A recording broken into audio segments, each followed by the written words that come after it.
오늘 우리는 추수감사 주일 예배로 하나님께 영광을 돌리고 있습니다. 그리고 지난 주일, 그리고 주중에 새벽 6번, 그리고 오늘까지 이어지는 8번의 설교를 꿈새 한가을 성회로 걸어왔으니까 오늘 추수감사 주일 설교는 꿈새 한가을 설교의 마지막 설교입니다. 이번 꿈새 한가을에서 저는 베드로후서 1장 그리고 특별히 그 안에서 5절부터 7절에 있는 8가지 덕목을 전했습니다. 오늘은 그 마지막으로 사랑에 대한 것, 7번째, 8번째가 형제 우애 그리고 사랑인데, 형제 우애는 사랑이라는 이 덕목에 같이 포함시켜서 얘기할 수도 있습니다. 사랑하는 성도들이요, 감사할 제목이 사람마다 다르겠고 또 이런저런 감사가 수도 없이 많겠죠. 하지만 그리스도인으로 살아가는 여러분과 저 우리에게 가장 큰 감사의 제목은 예수 그리스도의 십자가와 연관되는 것이 마땅할 것입니다. 그 십자가 사건을 통해서 삼위일체 하나님께서 보여주신 사랑의 복음, 그리고 이 복음으로 우리가 구원을 받아서 하나님의 자녀가 됐습니다. 영원한 멸망에서 영원한 생명으로 구원을 받았습니다. 여러분, 이것보다 더 큰 감사가 어디 있겠습니까? 그냥 일반적인 세상에서 하는 얘기로 하면 죽을 자리에서 살아났다. 그러면 가장 큰 감사 아니겠어요? 이 감사가 그리스도인 우리 모두에게 늘 풍요롭게 흐르기를 주님의 이름으로 축복합니다. 기독교 신앙에서 최고 가치를 꼽으라고 한다면 아마 누구나 다 사랑이지요 하고 말할 것입니다. 맞습니다.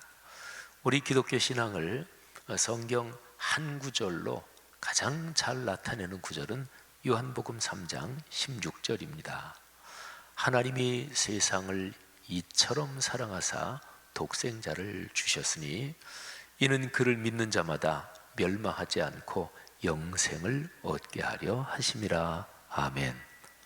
기독교는 살리는 종교고 생명의 종교고, 그리고 기독교 신앙 이 진리의 계시를 통해 하나님께서 인류에게 주신 제일 큰 선물이 영생, 영원한 생명입니다.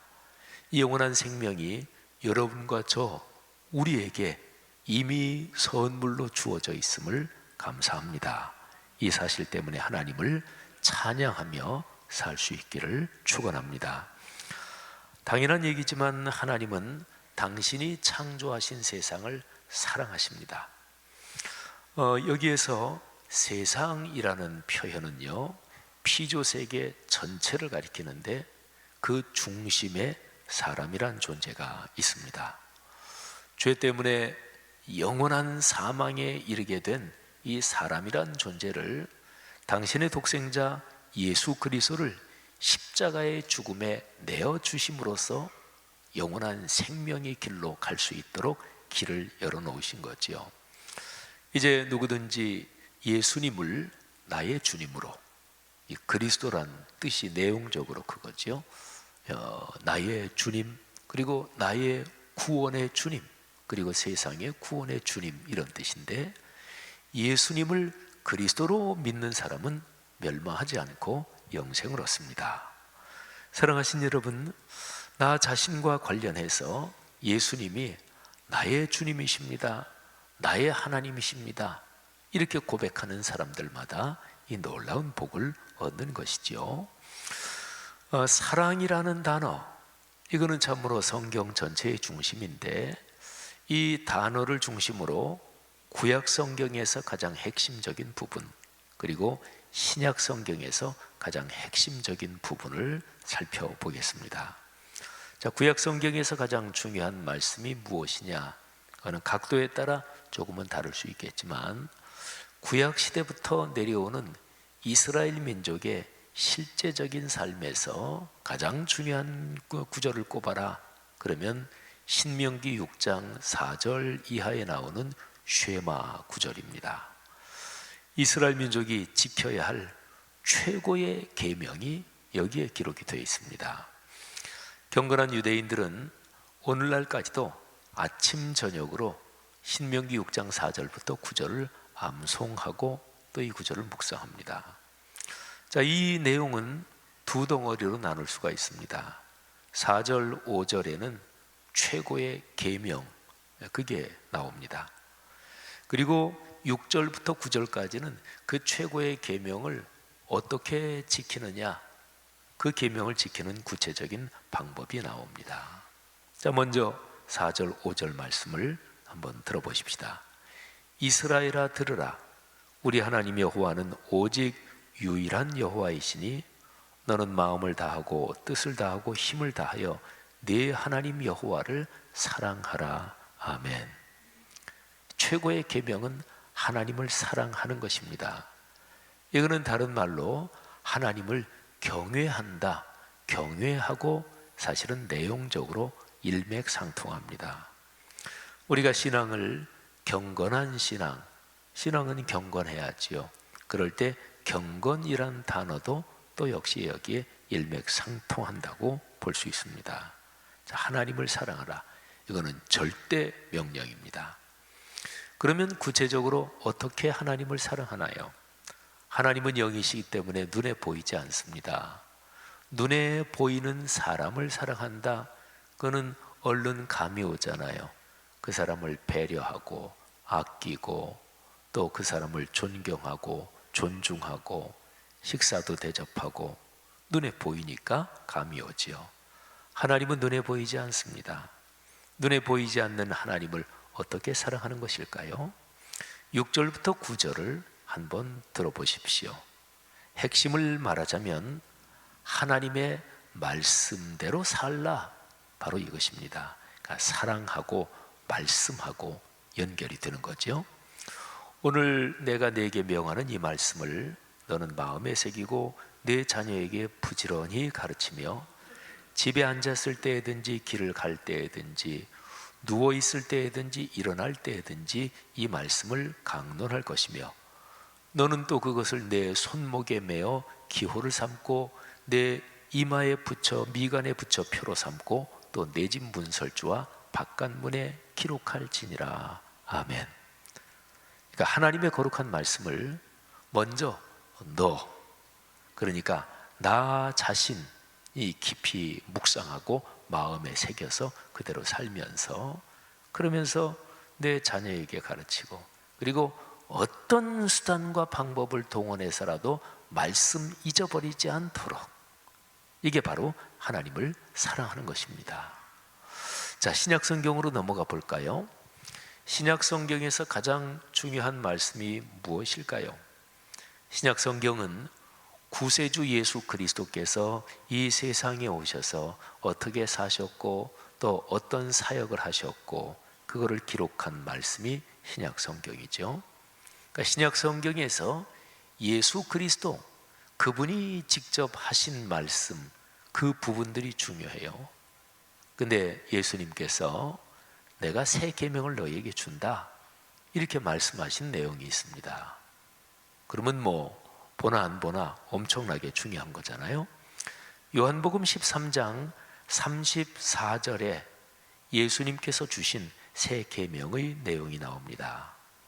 새 계명을 너희에게 주노니 서로 사랑하라.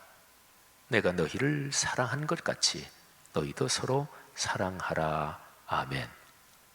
여러분, 아까 구약 성경 신명기 말씀하고 그리고 여기 요한복음 13장에 예수님께서 주신 새 계명, 이 말씀 두 개를 더하면 신명기는 하나님 사랑이잖아요. 그리고 여기 요한복음 말씀은 서로 사랑, 이웃 사랑이잖아요. 예수님께서 그 당시 유대인들이 생각하는 구약 성경의 모든 계명, 그 가지수 613개 중에서 제일 중요한 계명이 무엇입니까? 이런 질문을 받으시고는 두 개다, 이렇게 말씀하셨어요. 첫 번째 절대 지고 최고의 명령이 하나님을 사랑하는 것, 그리고 이웃을 내 몸과 같이 사랑하는 것이다. 이렇게 대답을 하셨습니다. 이게 구약에서 신명기, 신약에서 요한복음 이 두 개를 합치면 그렇게 되는 거지요. 여러분, 구세주 예수 그리스도의 명령을 따라 그리스도인을 정의한다면 그리스도인은 누구냐? 그리스도인을 어떤 별명을 붙여서 또는 그리스도인이 가지는 가장 중요한 특징 딱 한 가지만 꼽아서 그리스도인은 이런 사람이야 이렇게 얘기한다면 사랑하는 사람들 이렇게 얘기할 수 있습니다. 그러니까 그리스도인의 대명사라고 얘기할 수 있죠. 자, 그런데요, 아까 구약에서 신명기에서 하나님 사랑하라 그리고 나서 그러면 구체적으로 어떻게? 그러면 하나님의 말씀대로 산다 이거였죠. 근데 여기 요한복음에서도 역시 마찬가지입니다. 13장 34절에 서로 사랑해라 그렇게 얘기하시면서 이 사랑의 표현, 예수 그리스도를 사랑하고 하나님을 사랑하기 때문에 이웃을 사랑하는 것인데 하나님 사랑과 이웃 사랑의 구체적인 표현이 무엇이냐? 그게 역시 말씀하고 연결됩니다. 요한복음 14장 15절 그리고 좀 건너가서 23절, 24절을 제가 한번 낭송하겠습니다. 한번 들어보시죠. 너희가 나를 사랑하면 나의 계명을 지키리라. 예수께서 대답하여 이르시되 사람이 나를 사랑하면 내 말을 지키리니 내 아버지께서 그를 사랑하실 것이요 우리가 그에게 가서 거처를 그와 함께 하리라. 나를 사랑하지 아니하는 자는 내 말을 지키지 아니하나니 너희가 듣는 말은 내 말이 아니요 나를 보내신 아버지의 말씀이니라. 아멘. 여러분, 요한복음 15장으로 건너가면 거기에 저 유명한 포도나무의 비유가 나오지요. 근데 거기에 가면 사랑의 계명, 사랑해라, 이거를 말씀이 삶으로 이어지는 것이다. 그러니까 사랑이라는 이 하나님의 절대지고의 명령 이거하고 말씀대로 사는 것, 말씀이 삶으로 이어지는 말씀 삼운동 이 두 개가 어떻게 관계되는지 15장에도 잘 나타나 있는데 9절부터 12절 말씀을 들어보십시오. 아버지께서 나를 사랑하신 것 같이 나도 너희를 사랑하였으니 나의 사랑 안에 거하라. 내가 아버지의 계명을 지켜 그의 사랑 안에 거하는 것 같이 너희도 내 계명을 지키면 내 사랑 안에 거하리라. 내가 이것을 너희에게 이름은 내 기쁨이 너희 안에 있어 너희 기쁨을 충만하게 하려 함이라. 내 계명은, 그러니까 요약하면 내 계명은 곧 내가 너희를 사랑한 것 같이 너희도 서로 사랑하라 하는 이것이니라. 아멘. 여러분, 그리스도인에게 이런 질문을 던진다면 어떻게들 대답하실까요? 이런 질문입니다. 주님을 사랑하십니까? 하나님을 사랑하십니까? 이런 질문을 받고서 어떤 그리스도인이 전 하나님을 사랑하지 않습니다. 주님을 사랑하지 않습니다. 이렇게 대답하는 그리스도인은 한 사람도 없을 것이 분명합니다. 물론 이 정도의 대답은 아마 꽤 많을 거예요. 제가 주님을, 하나님을 더 사랑하고 진짜로 진실하게 사랑해야 되는데 그러지 못해서 늘 송구스럽죠. 요즘 죄송한 게 많습니다. 이렇게 대답하시는 분들은 아마 꽤 많으실 거예요. 그런데 그렇게 대답한다는 그 자체가 자기 자신 속에 하나님을 사랑한다, 이거는 전제가 되어 있는 거고, 하나님을 더 성숙하게 사랑하고 싶다, 이런 간절한 소망이 당연히 있는 것이죠. 신앙이 떨어지고 신앙을 자꾸 잊어버리고 신앙이 병들고 부패하고 타락한다는 것은 내가 하나님을, 주님을 사랑해야 하는데 하는 부담감이 점점 없어진다. 그 사람 신앙 망가지고 있는 거예요. 내가 하나님 더 사랑해야지, 나 하나님 더 사랑하고 싶은데, 그런데 마음은 원인데 육신이 약해서, 또 주님 그렇게 사랑하며 살고 싶은데 이놈의 자존심이 뭔지, 또는 목구멍이 포도청이라고 먹고 살아야 하니까 주님 기쁘시지 않는 그런 일을 하기도 하고, 말하자면 주님 사랑하지 못하는 거잖아요. 뭐 그런 건 있지만 어찌됐든지 간에 주님 사랑하고 싶다. 그러면 그 검증 방법은 아주 간단합니다. 66권 성경 말씀, 이게 하나님의 말씀이고 이게 그리스도의 계명이잖아요. 이 66권 성경 말씀, 이게 내 삶으로 이어지느냐, 그 사람은 하나님을 사랑하는 것이죠. 주님을 사랑하는 것입니다. 물론 성경 말씀이 자기의 삶으로 100% 이어지는 사람이 어디 있겠어요? 그런데 내가 능력이 다 안 돼서 그렇게 못한다, 그거는 충분히 이해하는데요. 그런데 그 성경 말씀이 내 삶으로 이어지도록 내가 쉽게 또는 복잡하지 않게 할 수 있는 일이 있는데 그것도 안 한다면, 그러면 그 사람은 진짜로 마음을 이렇게 열어놓고 볼 때 아유, 하나님 사랑 별로 관심도 없네, 이럴 거 아니겠어요?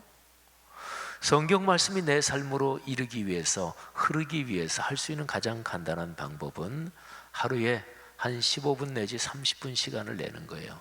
그래서 성경 말씀 읽는 것입니다. 말씀 묵상하는 것입니다. 그리고 공예배 시간에 선포되는 말씀을 겸허하게 그리고 사모하는 마음으로 듣는 것입니다. 이것도 나 그거 어려워서 못해요. 그럼 뭐 더 얘기하지 말죠. 난 그거 어려워서 못해요. 그러면서 뒤에 나오는 얘기는 다 핑계입니다.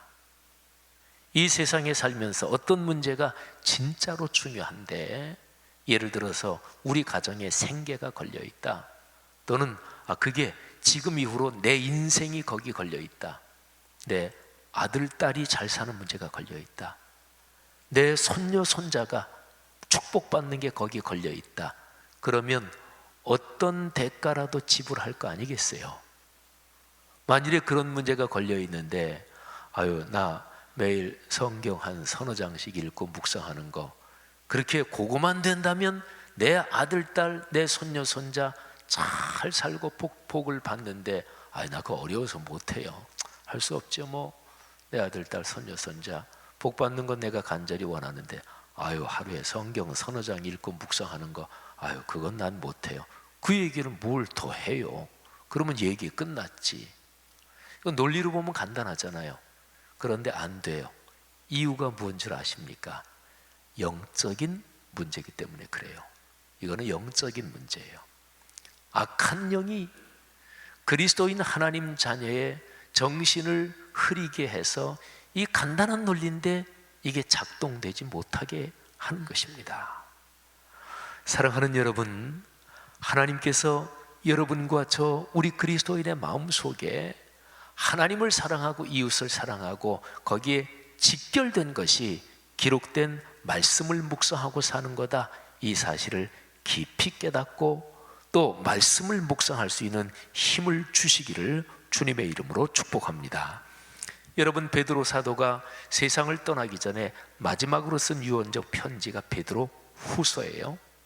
이 편지에서 사도 베드로는 우리 그리스도인이 늘 더욱 힘써서, 지금보다 더욱 힘써서 늘 훈련해야 될 8가지 신앙의 덕목을 말씀합니다. 베드로 사도는 자기가 아직 세상에 있을 때 이거를 자신의 영적 자녀인 성도들에게 꼭 얘기해 주고 싶었어요. 이거 잊어버리면 안 된다고 강조하고 싶었어요. 그래서 베드로 사도가 세상을 떠나고 죽은 뒤에라도 그 성도들이 그때 베드로 사도가 이 얘기를 했지, 하여튼 그거를 자꾸 떠올리기를 간절히 원했습니다. 그게 돼야 자신의 영적 자녀들이 삶이 복되게 진행된다, 이거를 알고 있었기 때문에 그게 바로 8가지 덕목인데, 믿음, 그리고 덕, 지식, 그리고 절제, 인내, 경건, 형제우애, 그리고 사랑입니다. 이 덕목들에서 맨 마지막 사랑, 이게 모든 덕목의 완성입니다. 그리고 면류관입니다. 성도 여러분, 사랑이 모든 계명, 하나님 모든 말씀의 완성이다. 이거를 성경 여러 군데에서 얘기를 해요. 로마서 13장 8절부터 10절 말씀을 들어보십시오. 피차 사랑의 빛 외에는 아무에게든지 아무 빛도 지지 말라. 남을 사랑하는 자는 율법을 다 이루었느니라. 간음하지 말라, 살인하지 말라, 도둑질하지 말라, 탐내지 말라 한 것과 그 외에 다른 계명이 있을지라도 내 이웃을 내 자신과 같이 사랑하라 하신 그 말씀 가운데 다 들었느니라. 사랑은 이웃에게 악을 행하지 아니하나니 그러므로 사랑은 율법의 완성이니라. 아멘. 더 감동적인 내용이 골로새서 3장에 있습니다. 이 골로새서 3장 말씀은 그리스도인이 된 것, 여기서부터 시작해서요, 사랑, 감사, 평화, 그리고 하나님의 말씀, 이런 게 종합적으로 들어있어요. 3장 10절부터 17절까지의 말씀입니다. 새 사람을 입었으니 이는 자기를 창조하신 이의 형상을 따라 지식에까지 새롭게 하심을 입은 자니라. 이게 10절인데요.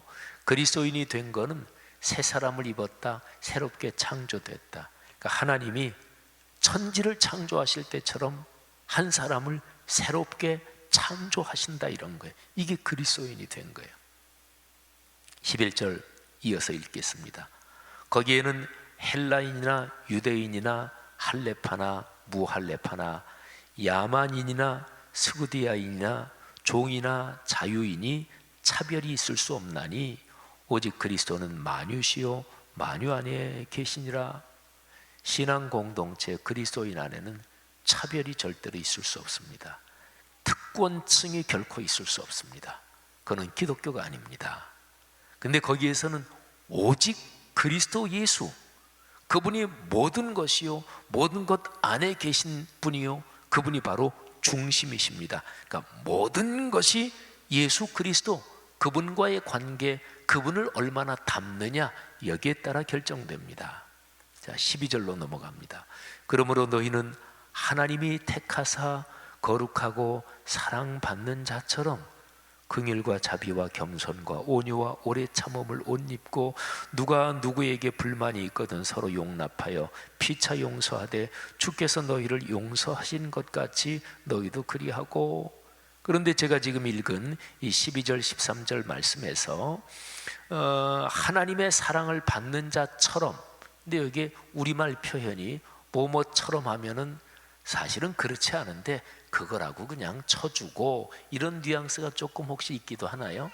그렇다면 이 말은 그런 뜻이 아니고요, 너희는 하나님이 택하시고 그리고 거룩하게 돼서 사랑받는 자다, 사랑받는 사람이 됐다, 그러므로 사랑받는 자로서, 이런 뜻이에요. 쭉 얘기를 했죠. 그리고 14절로 가면 이 모든 것 위에 사랑을 더하라. 이는 온전하게 매는 띠니라. 사랑이 없으면 이게 묶이지 않는 거예요. 어떤 사람이 성경 지식이 많은가요? 사랑이 없으면 그거는 온전해지지 않는 거예요. 교회 경력이 오래됐고 몇 대째 신앙생활을 했나요? 지금 현재 사랑이 없으면 이게 온전하게 되지 않는 거죠. 15절로 넘어가면 그리스도의 평강이, 그리스도 안에 있는 하나님의 평화, 그 샬롬이 너희 마음을 주장하게 하라.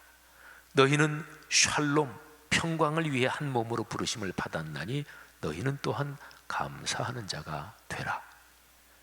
샬롬하고 감사는 절대로 뗄 수가 없습니다. 감사하는 자가 되라. 그리스도의 말씀이 너희 속에 풍성히 거하여 모든 지혜로 피차 가르치며 권면하고 시와 찬송과 신령한 노래를 부르며 감사하는 마음으로 하나님을 찬양하고 또 무엇을 하든지 말에나 일에나 다 주 예수의 이름으로 하고 그를 힘입어 하나님 아버지께 감사하라. 아멘. 성도 여러분들이요, 이 골로새서 3장 10절부터 17절 말씀은 참으로 기가 막히게 아름다운 말씀이고 이 9절 9절이 마치 아주 귀한 보석이 알알이 박혀 있는 것 같은 말씀이에요. 여기에 창조, 새롭게 창조돼서 그리스도인이 된 우리에게 하나님의 거룩한 사랑이 반드시 있어야 되고, 거기에 평화가 있고, 그리고 감사가 늘 현재 진행형으로 흐른다 하는 것이지요. 성도 여러분들이요, 이 복이 여러분의 것이 되기를 축복합니다. 여러분이 이후로 걸어가는 여러분의 삶을 어떻게 예상하십니까? 여기에 계신 분들이 인생의 연배가 다 다릅니다. 20대도 있을 테고 30대, 또 60대, 70대, 80대도 계시겠죠. 어쨌든 여러분이 앞으로 걸어가시는 여러분의 인생의 앞날, 작게는 올해 남은 11월, 12월, 그리고 또 내년도가 열리면 이렇게 쭉 펼쳐질 여러분의 인생을 한번 그림으로 그려본다면 어떨까요? 저는 찬송가 넓은 들의 익은 곡식 589장 이 찬송을 이렇게 부르면 저는 가슴이 설렙니다. 진짜로 맥박수가 아마 재보면 좀 빨라질 것 같은데요, 막 가슴이 설레요. 그 장면이 넓은 들의 익은 곡식 하면서 이 찬송가 가사 그거를 떠올리면 막 가슴이 설레요. 오늘날에 여기에 계신 우리 교회 분들 중에서는 농사 직접 짓는 분들이 거의 없으실 텐데, 말하자면 직접 농사를 짓는 그런 게 아니라 약간 비유적으로 본다면, 우리가 우리 인생길을 걸어가면서 매년 또는 인생의 중요한 매듭에 또는 내 인생을 다 걸어서 마지막에 내 인생을 결산하는 것을 추수라고 할 수 있잖아요. 그러면 여러분이 걸어갈 인생의 앞날을 넓은 들판으로 본다면 그 들판의 그림이 어떠하십니까? 용서와 관용과 이해와 샬롬, 하나님의 평화와 사랑이 아름다운 금빛 추수의 물결이 넘치는 것처럼 그런 모습이십니까? 혹시나 황량하지는 않습니까? 혹시나 변화 이런 것들이 다 쓰러져 버린 그런 모습은 아닙니까? 불평이나 짜증이나 원망이나 또는 남을 향한 미움이나 복수심이 거기에 깔려 있는 것은 혹시 아닙니까? 성도 여러분, 내가 걸어갈 인생길 그 앞날에 그 넓은 들에 추수할 것 많은 황금 들판을 바라보면서 그게 사랑과 감사라고 한번 상상을 해보십시오.